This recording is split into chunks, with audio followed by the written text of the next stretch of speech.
Oh, Alibaba ya. Ya. Sign sini.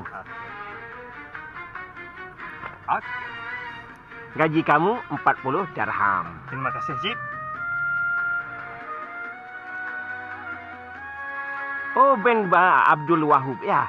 Ya. Sign sini ya. Gaji kamu pun 40 dirham. Ya, Cip. Oh, Ben Sajen ya. Sign sini. Gaji kamu 20 dirham. 20 saja. Apa pasal leles 40 dirham? Saya 20 dirham. Kamu berapa ambil ayu dah? 150. Kira habis. Kira habis. Alamak. Cip. Sajen, Cip Sajen. Sign sini.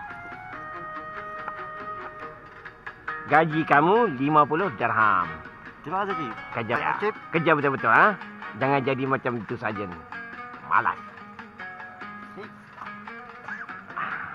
Oh, ini chip juga chip, second chip penyamun. Sign sini. Gaji kamu 70 dirham. Terima kasih, Cip. Sama. Ya.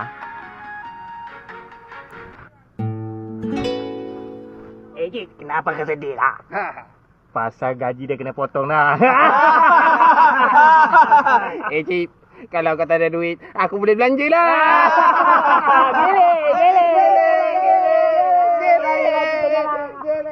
Kau fikir aku macam monyet? Aku ni Sajen lah.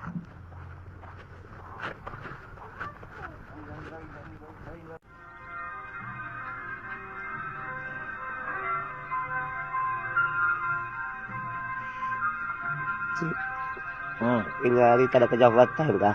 Overtime? Tak boleh. Sekarang kita dah pakai undang-undang baru.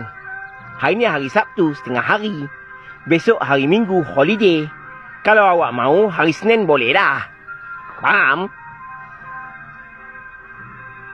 Cip, kalau tak ada kerja overtime, kasih pinjam buang. Dadulah.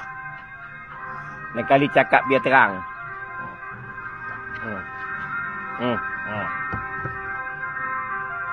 Tapi ingat ini buah dadu hanya boleh buka 3 kali aja. Ai, Cip. Ai. Lepas kali. Balik. Ayo makan tak